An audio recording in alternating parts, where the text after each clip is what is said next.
Azadlık Radyosu söyleyi.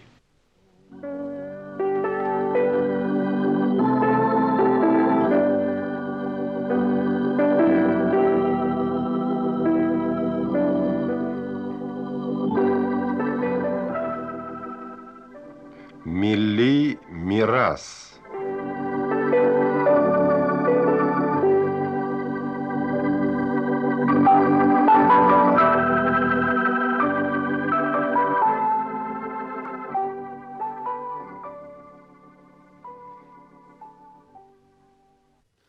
Tarixchi, din g'alimi Shihabdin Marjani turunda Fransuz professor Alexandre Benix'in fikri. Benix'in Marjani turundagi maqalasin bizning so'rovimiz bo'yicha yozdi.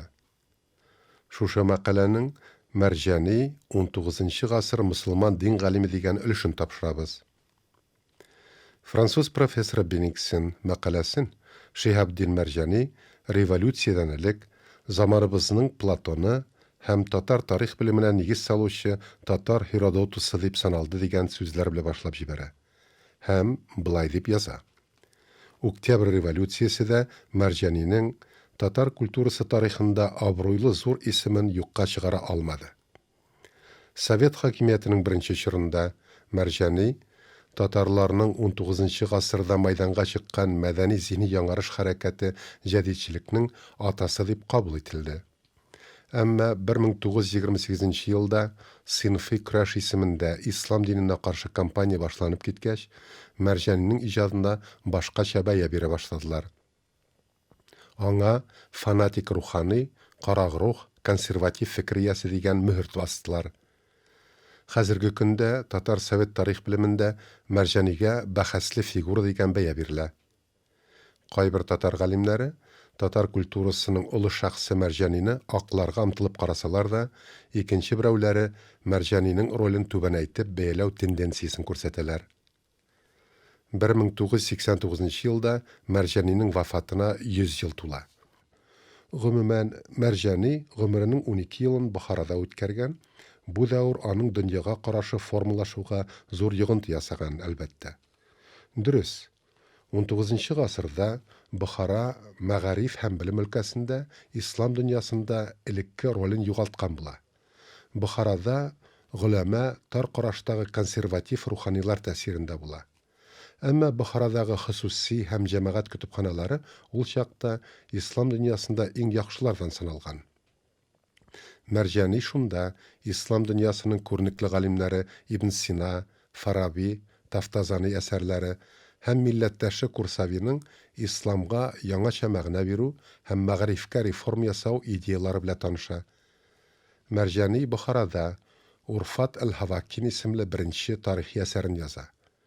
Onun hijra bo'yicha 4, 5 ham 6 asr Turkiston tarixi turundagi shushu xizmati g'arab tilida 1864-yilda Qozonda bosilib chiqadi. Marjani 1850-yilda Buxorodan Qozonga aylanib qaytadi. Qozon masjidining imom katibi mudarrisi etib saylanadi. Marjani Qozonda Kursavining reforma teoriyalari negizida dunyoviy fanlarida yuratgan mashhur Marjaniya madrasasini ochadi. Tatar millatining madaniy ham intellektual tarixida Marjanining rolini bir nechikda kemitib bo'lmaydi. Marjani sxolastik mag'arif o'zagi Buxoroda o'qib qaytgan, tatar jamiyatini o'z ta'siri ostida tutgan konservativ ruhoniylarga, xalfalarga qarshi maydonga chiqqan birinchi tatar g'alimi bo'ladi. Din g'alimi ham o'qituvchi sifatida islomga durust ma'no berishga kerak. İslam bilan zamoncha fan arasında qopma-qarshilik yo'q. İslam sotsial progressga qarshi tugul degan masala ko'tarib chiqadi.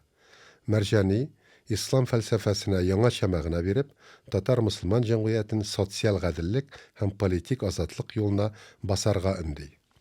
Bir vaqtda ham din ham fan o'qita boshlagan Marjaniya madrasasining programmasina tarix ham rus tili darslari kiritiladi. Din g'alimi ham ma'rifatchi Shihabdin Marjani Ilduralda jadidchilik ismida reforma, ya'ni madaniyatni modernlashtiruv harakatine nigiz soladi. Tatarlar Marjani ta'sirida intellektual, fanni texnik ülkelerde ortda qolgan musulmon jamiyatini diniy reforma orqali modernlashtirish yo'lini boshlab jiberadilar. Шиһабдин Мәрҗани 72 яшында вафат булганда, инде ислам дөньясында, Госманлы империясында, Төньяк Африкада, Һиндстанда һәм әлбәттә Русия империясында күренекле мөселман галиме дип санала. Мәрҗани универсал даһи була. Ул мәгариф, ориентал филология, эпиграфия, нумизматика, медицина, астрономия, geografия, тарих, фәлсәфә һәм теология өлкәләрендә гыйльми эш алып барган. Мәрҗани гарәп, фарсы, чагатай төрки телләрендә мөкәммәл стильдә язган, русча да белгән.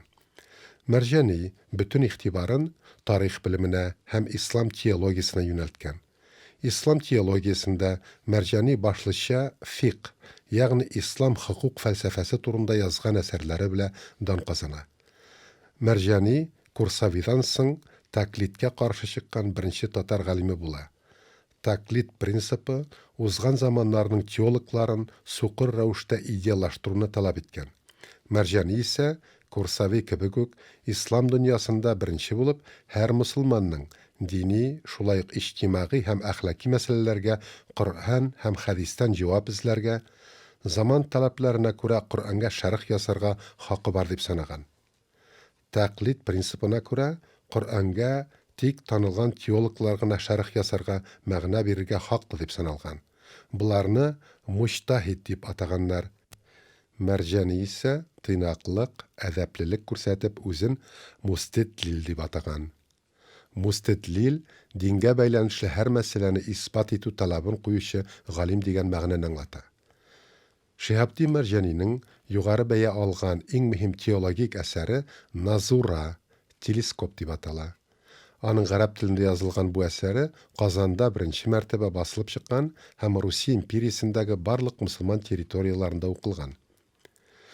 19 гасыр һәм 20 йөз башларындагы татар теологларының барысы да диярлек Мәрҗанинең шәкертләре һәм иярченнәре. Шуларның иң танылганлары Ризаетдин Фәхретдин, Муса Яруллабеки, Рәшид Казы Ибраһим, Галимҗан Барули, Абдулла Бубый, Зияутдин Камали, Каюм Насри. Совет тарихчылары Насрыйны теолог түгел, хур фикерле, хәтта атеист тарихчы итеп кенә күрсәтәләр. Әмма бу дөрес түгел. Француз профессор Александр Бениксин Шиһабдин Мәрҗанинең ислам теологиясына һәм татар мөселман җәмгыятен модернлаштыруга салган хезмәтләренә менә шушы бәяне бирә.